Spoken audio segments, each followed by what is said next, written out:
Hello and welcome to nursing classes. तो आज की क्लास में हम यहाँ पर पढ़ने वाले हैं यूरिया साइकिल। तो फर्स्टली हम ये देखेंगे यूरिया साइकिल है क्या। तो यूरिया साइकिल जो कि हमें देखने को मिलता है अमोनिया से यूरिया में कन्वर्ट होने की जो प्रोसेस होगी उसे हम क्या बोलते हैं, यूरिया साइकिल बोलते हैं। अब हमें यहाँ देखना है कि यूरिया साइकिल हमें चलानी क्यों पड़ रही है। तो फर्स्टली हम ये देखते हैं कि अमोनिया, देखिए प्रोटीन का जो एंड प्रोडक्ट होता है या फिर प्रोटीन का जो लास्ट प्रोडक्ट होता है ना, तो वो क्या होता है, अमोनिया। प्रोटीन का एब्जॉर्प्शन डाइजेशन के बाद जो हमें देखने को मिलता है वो क्या होता है, अमोनिया। तो जो हमारा अमोनिया होता है वो हमारे बॉडी के लिए जो कि बहुत ही ज्यादा हार्मफुल होगा, तो इसे हमें यूरिया में कन्वर्ट करना बहुत जरूरी है। तो हम यहाँ देखेंगे कि अमोनिया से स्टार्ट होगी हमारी यूरिया साइकिल, जो कि बहुत ही इंपॉर्टेंट है। ये ना एग्जाम में तो पूछी ही जाती है, तो इसे ध्यान से समझिएगा क्योंकि समझने के बाद इसे याद करना बहुत ही इजी होने वाला है। तो फर्स्ट हम देखते हैं यहाँ पर NH3 प्लस CO2। तो NH3 मतलब क्या होगा, हमारा अमोनिया प्लस CO2 हमें देखने को मिलते हैं, कार्बन डाइऑक्साइड देखने को मिलते हैं। इसे कन्वर्ट करना है हमें यूरिया में। तो फर्स्ट प्रोसेस हमारी जो फर्स्ट स्टेप हो जाता है वो होता है synthesis of carbamoyl phosphate. Synthesis of carbamoyl phosphate में हमें देखने को मिलेगा कि ये अमोनिया प्लस CO2 कन्वर्ट होगा कार्बोमाइल फॉस्फेट में why the carbamoyl phosphate synthesis.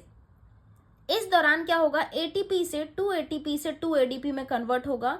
तो यहाँ पर क्या हो रहा है, 2 ATP का यूज हो रहा है। तो इस तरह से क्या हो रहा है, 2 ATP का यूज हो रहा है और एंजाइम कौन सा यूज हो रहा है, कार्बोमाइल फॉस्फेट सिंथेसिस। तो अमोनिया से कार्बोमाइल फॉस्फेट में कन्वर्ट होने की प्रोसेस जो है वो सिंथेसिस ऑफ कार्बोमाइल फॉस्फेट है। ये हमारी फर्स्ट स्टेप हो जाती है। और इसमें कौन सा यहाँ पर क्या हुआ है, जो एंजाइम है या फिर जो प्रोसेस है, carbamoyl phosphate synthesis. Then second step जो हमारी हो जाएगी कार्बोमाइल टू सिट्रोलिन। तो ये फॉर्मेशन ऑफ सिट्रोलिन, हम इसे जो हमारी सेकंड स्टेप होगी फॉर्मेशन ऑफ सिट्रोलिन। तो अब जो सिट्रोलिन का फॉर्मेशन है वो कैसे होगा, तो यहाँ पर हमें कार्बोमाइल फॉस्फेट हमें मिलता है अमोनिया के बाद। तो यहाँ हमें देखने को मिलेगा कार्बोमाइल फॉस्फेट और ऑर्निथीन। ऑर्निथीन और कार्बोमाइल फॉस्फेट दोनों मिलकर क्या बनाते हैं, सिट्रोलिन बनाते हैं वाय द ऑर्निथीन ट्रांस कार्बोमाइलेज। तो यहाँ पर हमें ध्यान रखना है, ऑर्निथीन प्लस कार्बोमाइल फॉस्फेट दोनों मिलकर सिट्रोलिन बनाते हैं via the ornithine transcarbamylase. Second step है फॉर्मेशन ऑफ सिट्रोलिन। तो ये हमारा हो जाता है फॉर्मेशन, सिट्रोलिन का फॉर्मेशन हमें कुछ इस तरह से देखने को मिलता है। अब थर्ड स्टेप है सिंथेसिस ऑफ ऑर्जिनोसक्सिनेट। तो सिंथेसिस ऑफ ऑर्जिनोसक्सिनेट में देखिए इस चीज का और ध्यान रखना, जो हमारे सिट्रोलिन तक की जो प्रोसेस है ये हमारी कहाँ होती है, माइट्रोकॉन्ड्रिया में, लिवर के माइट्रोकॉन्ड्रिया में होती है। अब जो सिट्रोलिन के बाद वाली जो प्रोसेस होगी वो साइटोसोल में देखने को मिलेगी। तो यहाँ पर हम देखते हैं सिट्रोलिन से ऑर्जिनोसक्सिनेट में कन्वर्ट होने की जो प्रोसेस है इसे हम क्या बोलेंगे, सिंथेसिस ऑफ ऑर्जिनोसक्सिनेट। तो यहाँ पर क्या हो रहा है, ऑर्जिनोसक्सिनेट सिंथेसिस।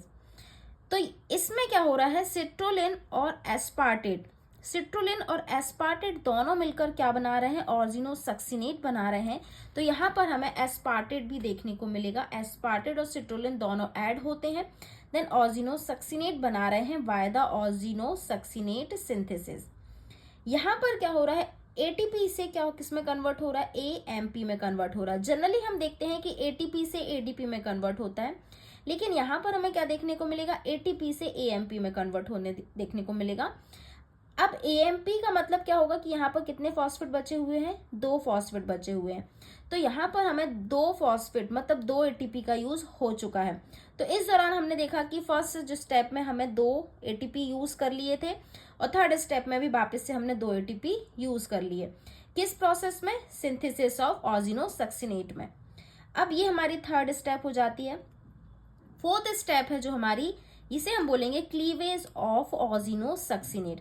तो क्लीवेज ऑफ ऑर्जिनोसक्सिनेट में हमें देखने को मिलेगा ऑर्जिनोसक्सिनेट क्लीवेज होगा, मतलब इसका ब्रेक डाउन होगा। तो ऑर्जिनोसक्सिनेट ऑर्जिनिन और फ्यूमरेट में कन्वर्ट होगा, किसके हेल्प से, ऑर्जिनोसक्सिनेट एंजाइम के हेल्प से, किसमें, फ्यूमरेट और ऑर्जिनिन में क्या होगा, कन्वर्ट होगा। तो यहाँ हमें देखने को मिला ऑर्जिनिन, लेकिन फ्यूमरेट क्या हो गया, यहाँ पर फ्री हो गया। अब ऑर्जिनिन हमें मिल जाता है, तो ऑर्जिनिन से ऑर्निथीन में कन्वर्ट होने की प्रोसेस को हम बोलेंगे फॉर्मेशन ऑफ यूरिया। तो यहाँ हमें देखने को मिलेगा ऑर्जिनिन, यहाँ पर क्या हुआ, ऑर्जिनेस ऑर्जिनिन से ऑर्जिनेज हुआ। ऑर्जिनेज के दौरान यहाँ पर क्या हो गया, यूरिया वापस निकल गया और बचा हुआ जो ऑर्निथीन है वापस से साइकिल में वापस एंटर हो गया। तो इस तरह से हमें क्या मिल जाता है, यूरिया मिल जाता है, जो कि किडनी के हेल्प से यूरिन बनकर बॉडी से बाहर निकल जाएगा। इस तरह से जो अमोनिया, जो हमने देखा प्रोटीन का एंड प्रोडक्ट, जो हमारी बॉडी के लिए बहुत ही हार्मफुल था, इस तरह से हमने अमोनिया को यूरिया में कन्वर्ट किया और यूरिया जो कि किडनी के हेल्प से हमारी यूरिन के थ्रू एक्सक्रीट आउट हो जाती है।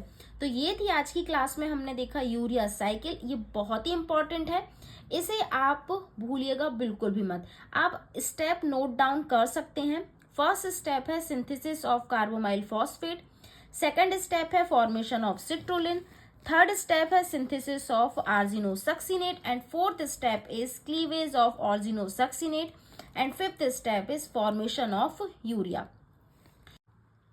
तो आप इस स्टेप को नोट डाउन कर सकते हैं। फर्स्ट है सिंथेसिस ऑफ कार्बोमाइल फॉस्फेट, तो synthesis of carbamoyl first step हो जाती है हमारी।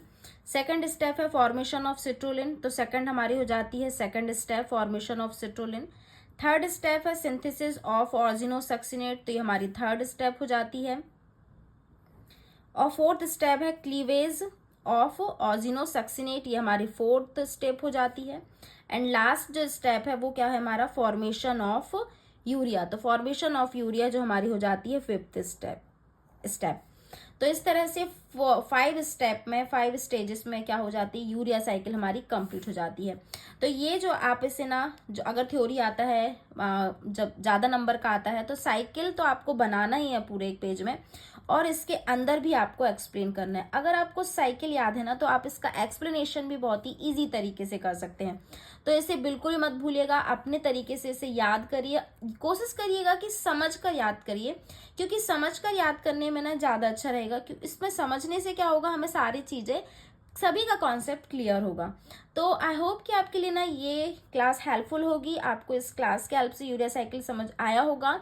तो थैंक यू सो मच। अगर आपको कोई भी डाउट होता है ना, तो आप कमेंट करिएगा, जो भी डाउट होगा मैं आपको क्लियर करने की कोशिश करूँगी। Thank you.